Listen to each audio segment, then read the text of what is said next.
Welcome to highlights of Stage 6 of the Vuelta A Espana, the first real rendezvous with the mountains from Olot to Pal Andorra, over 170.3 kilometres.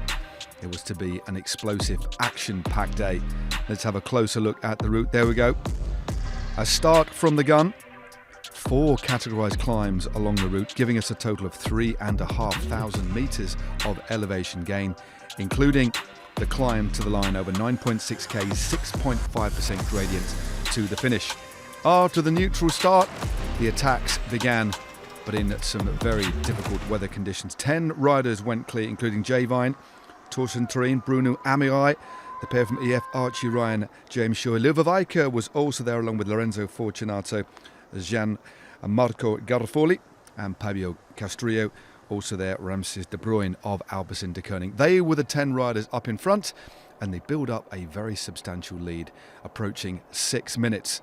And there was no real reaction from the peloton. Same for Team Visma Lease Bike, keeping tabs on the gap. It was a relaxed day, relatively speaking. The 2 Danes leading the 2 big classifications, Mads Pedersen in conversation with Jonas Vingegaard.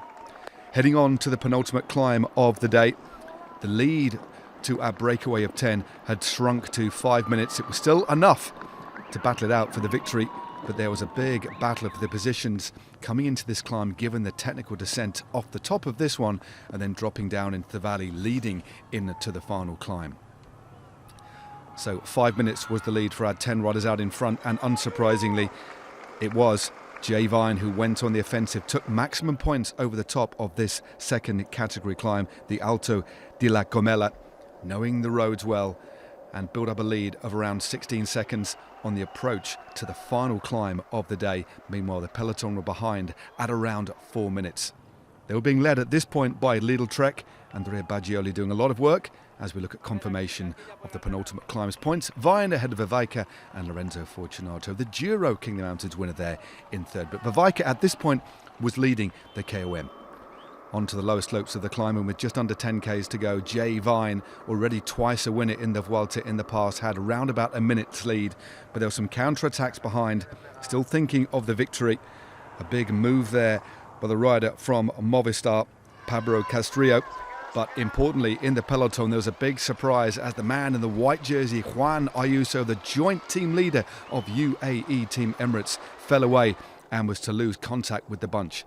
But up in front, his Australian teammate was pounding out a rhythm on roads that he knows so well, and still had a lead of around 50 seconds over this man, who was the race leader-elect. The virtual leader, Torsten Treen of Bahrain Victorious from Norway, was looking good, holding steady with second, but importantly, fighting for the lead of this race.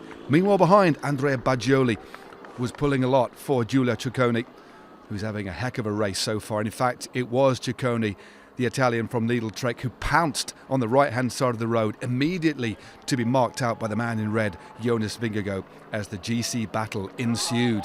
Meanwhile, Train was still 43 seconds behind our race leader, who entered the final kilometre with enough of a margin to take an absolutely magnificent victory. Meanwhile, behind, the lead group of GC contenders started to fracture. He wins at home. This one will be extra special. Jay Vine in Andorra, where he lives, victorious again at the Vuelta A Espana, and another Grand Tour stage on his palmarès. Delight then for Jay Vine.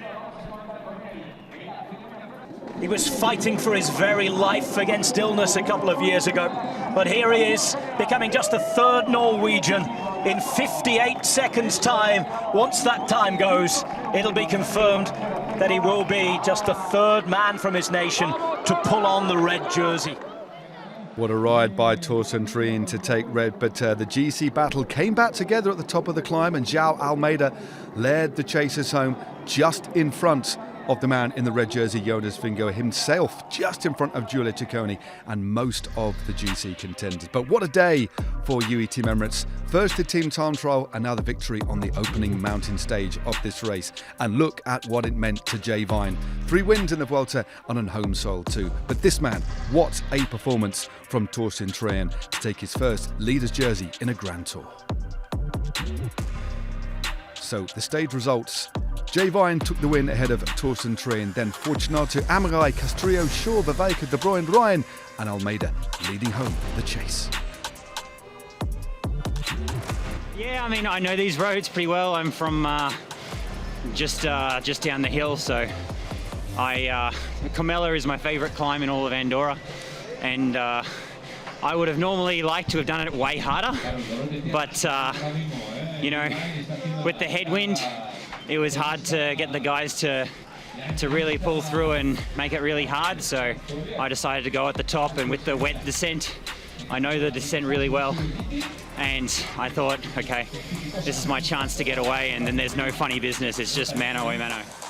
Mano a mano it was indeed, but that's the result at the top of the general classification. Train moving into red ahead of Bruno Amaral, Fortunato, Vervaeke, Vingegaard now in 5th place.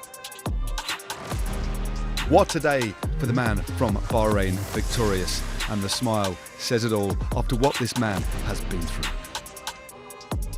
And a double celebration for Jay Vine, the winner of the polka dot jersey in 2024, and the Volta moves into the lead ahead of Louis Vervaeke. No wonder this man is smiling. The mustachio Jay Vine moves into the polka dot jersey. Let's look ahead then to stage 7 of this race. It's another mountain affair from Andorra la Vella to Sella Huesca la Maya. A brutal day in the saddle. Multiple climbs, as you can see, including another mountaintop finish. 4,200 metres of elevation. The first test for Torsten Train in the red leader's jersey. Do not miss any of the action.